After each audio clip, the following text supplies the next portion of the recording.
निरंजन अलख निरंजन हो अलख निरंजन। योग मार्गात जे अत्युच्च शिखर आहे ते नाथांनी गाठलं आहे।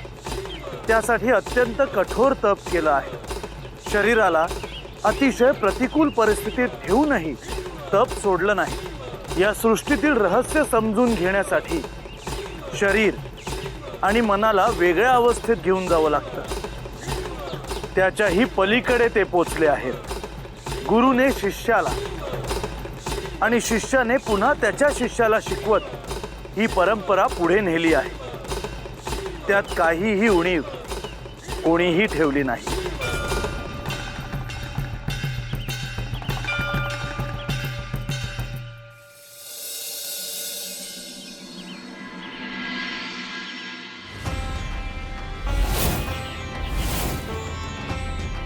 यमे यमे आई यमे थांब।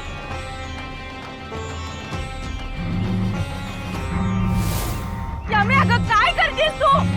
यमे नको खाली उतर। यमे यमे यमे खाली उतर बाळा यमे।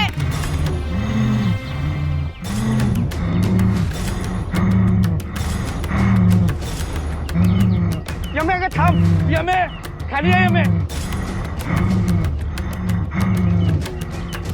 यमे यमे असं करू नको। खाली उतर। यमे थांब।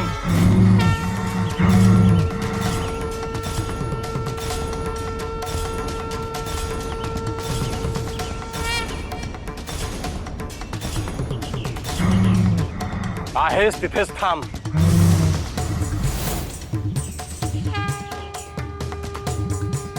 तू कोण आहेस हे माहित आहे मला।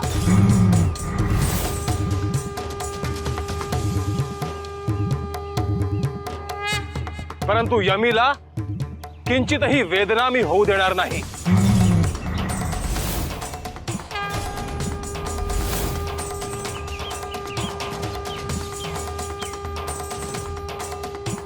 आजवर अनेक युवतींच्या देहात प्रवेश करून तू त्यांचे प्राण घेतले आहेत।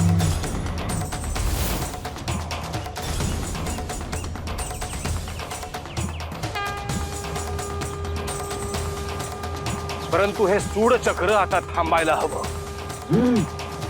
कारण आज मी तुला मुक्त करणार आहे।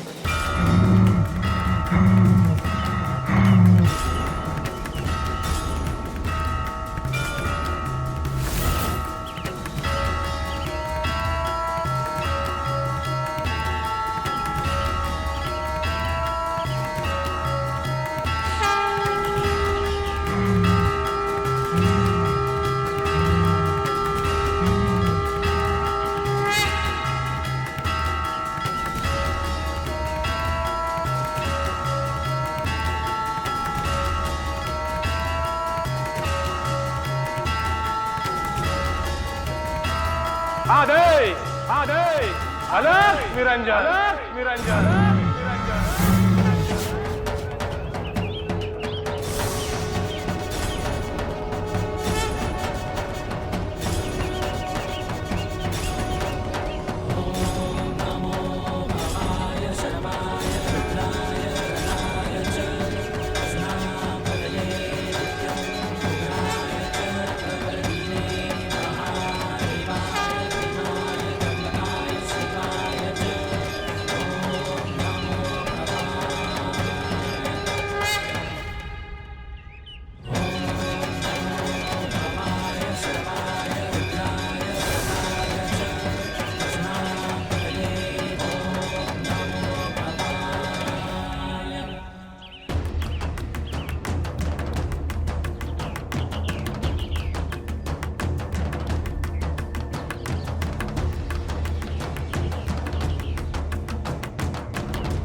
गंगाधर पंत,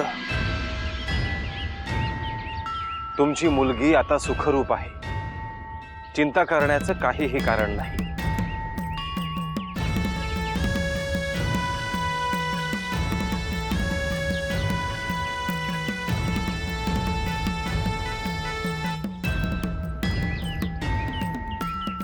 आता उरलं आहे ते केवळ शुभ कार्य.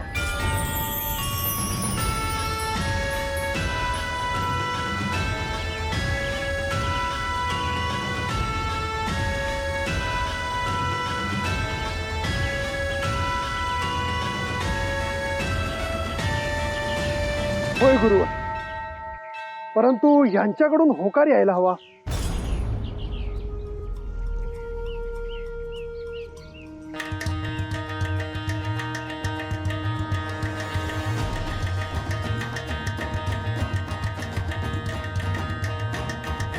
अवश्य देणार. गंगाधर पंतांना तसं मी वचन दिलं आहे.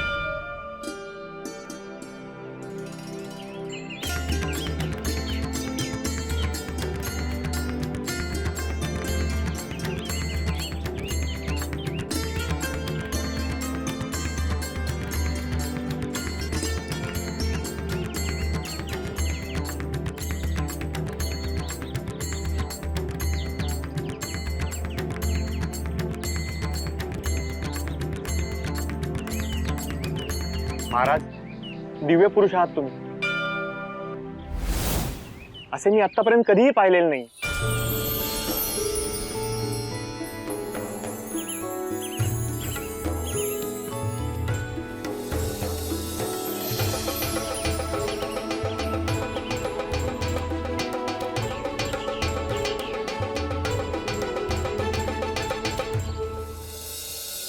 परंतु तुमच्या पत्नीला अजून खात्री पटलेली दिसत नाही.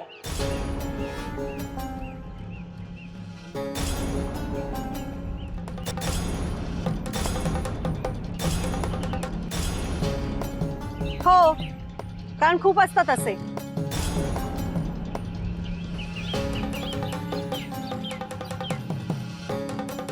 आपण चुकता आहात. खूप जरी असले तरी गुरुवर कोण आहेत तुम्हाला माहित नाही.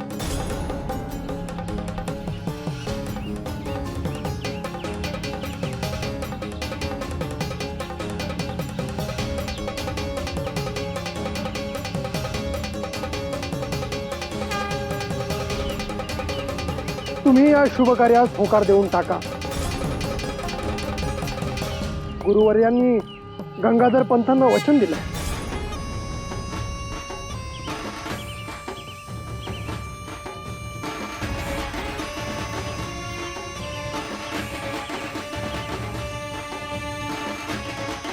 वचन ते काही मला माहिती नाही.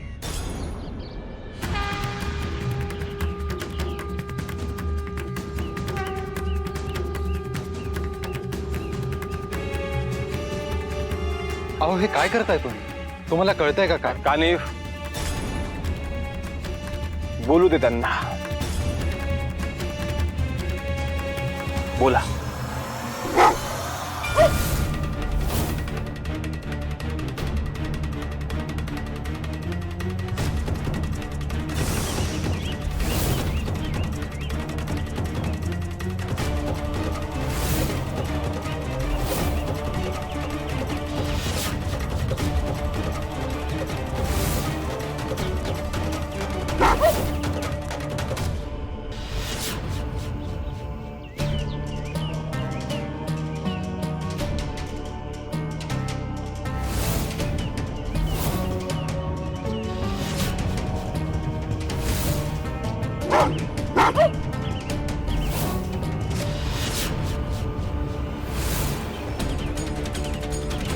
पाहिलंस आता कसं वाटतंय? तरी सांगत होतो होकार देऊन टाक.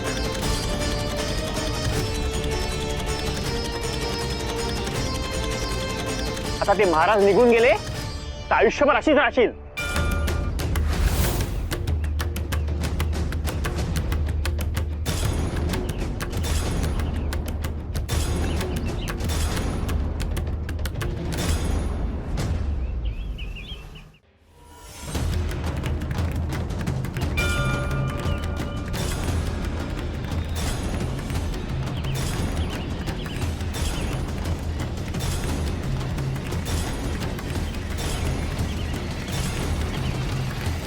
तर संमती देताय ना तुम्ही शुभ कार्याला? होय महाराज.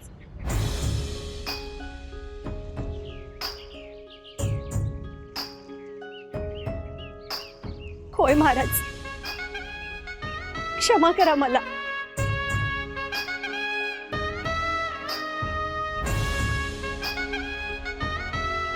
चूक झाली माझी. मी तुम्हाला ओळखूच नाही शकले. माझी या लग्नाला संमती आहे.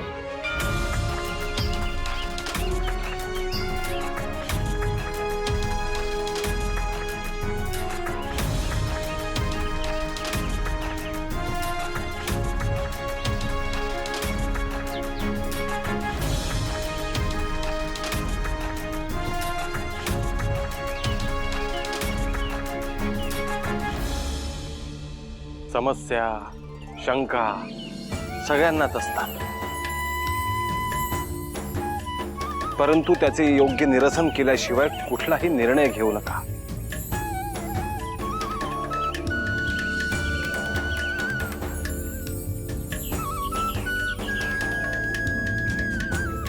अखेर दोन जीवांच्या प्रपंचाचा प्रश्न आहे.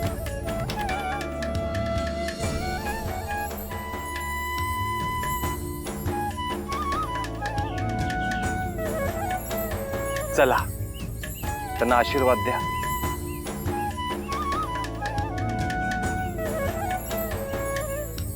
यमे, वामनराव,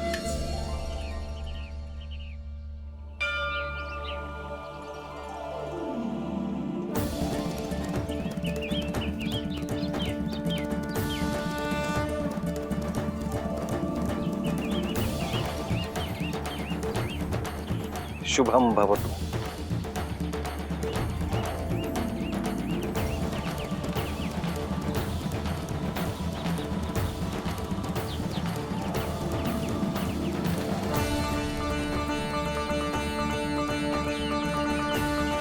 सुखाने संसार करा.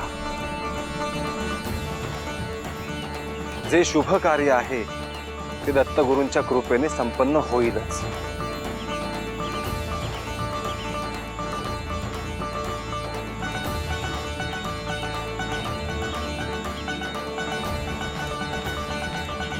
गंगाधर पंत, तुम्हाला दिलेलं वचन मी पूर्ण केलं आहे.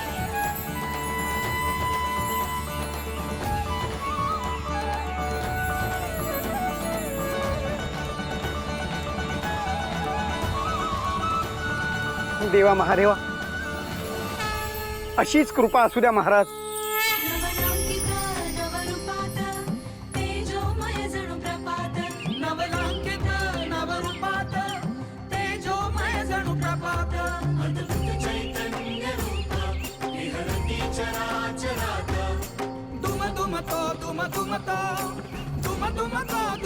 आदेश आदेश अलख निरंजन अलख निरंजन अलख निरंजन अलख निरंजन अलख निरंजन अलख निरंजन हो. अलख निरंजन अलख निरंजन अलख निरंजन हो. ओम नमः अलख निरंजन अलख निरंजन अलख निरंजन हो. अलख निरंजन.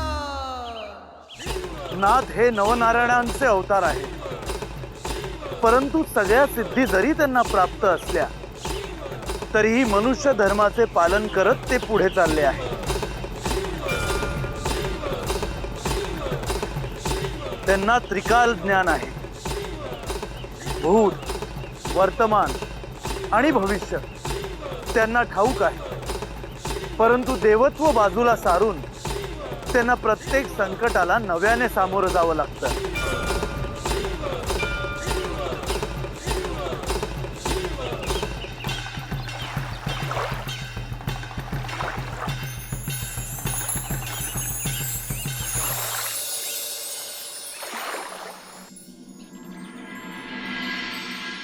गुरुवर, आपण कार्य करत पुढे चाललो आहोत, परंतु लोक अज्ञानी आहेत.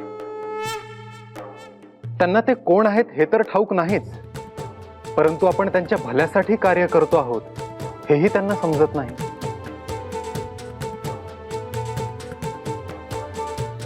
मनुष्याने संसारिक सुखदुःखातून बाहेर येऊन परमसत्तेला शरण जाऊन त्याच्याविषयी श्रद्धा भक्ती ठेवली तर त्याची समज वाढत जाईल.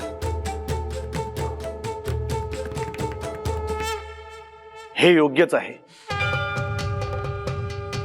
परंतु हे कार्य करत असताना आपल्याला मनुष्याच्या ज्या चित्रविचित्र स्वभावाचं दर्शन घ्यावं लागतं आणि वेगवेगळ्या संकटांना सामोरं जावं लागतं, त्याला पर्याय नाही.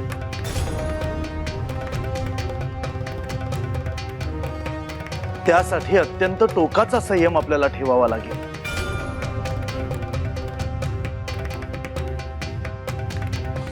गोरक्ष जे म्हणतो आहे त्याला खूप मोठे कारण आहे. ध्यानात नाही आले गुरुवर. गोरक्षच्या संयमाची खूप मोठी परीक्षा घेतली गेली आहे.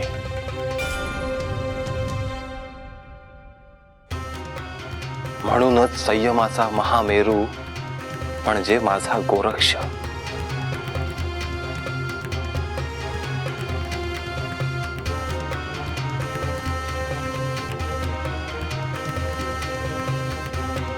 गुरुवर, याविषयी मला देखील काहीच ठाऊक नाहीये. कोणाला ठाऊकच नाही की अशी कठोर परीक्षा मी आजवर कोणाचीही पाहिली नाही. गुरुवर, माझ्या उत्कर्षासाठीच ती परीक्षा तुम्ही घेतली हे मला ठाऊक आहे. गुरुवर, नेमकं काय घडलं होतं हे ऐकायला आवडेल मला. सांगतो.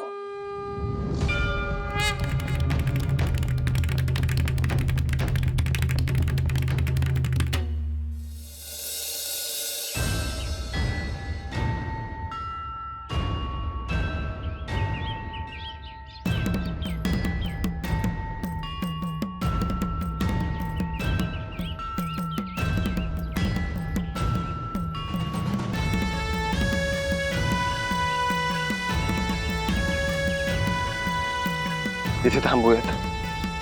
होय गुरुवर.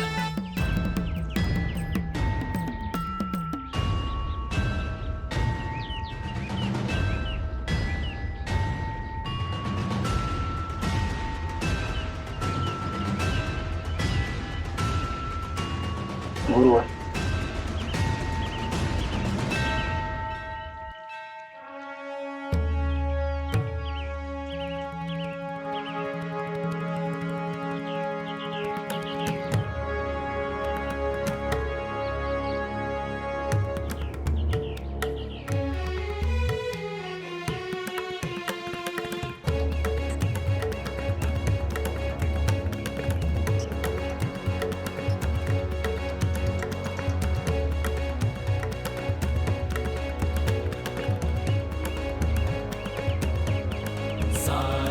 विश्वाचा प्रतिपालक तू, दुःखाचा संहारक तू, वेदांचाही कारक तू, शिव हर शंभू.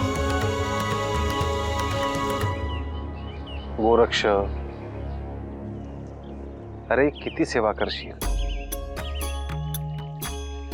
तुम्ही माझे गुरु आहात, आराध्य आहात. माता पिता सगळं काही आपण आहात. आपली सेवा करायला मिळते आहे हे माझं भाग्य आहे गुरुवर. तुमची सेवा करताना मला असे वाटते आहे की मी परमेश्वराची सेवा करतो आहे. गोरक्ष, भोजनाची काय व्यवस्था आहे.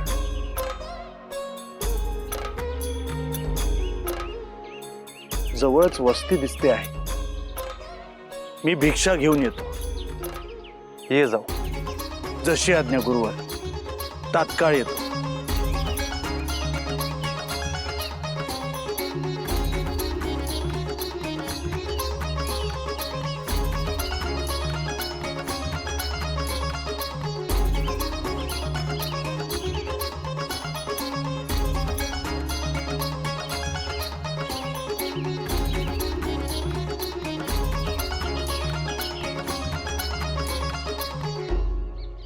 गोरक्ष, तुझं काय करावं हा विचार करतोय.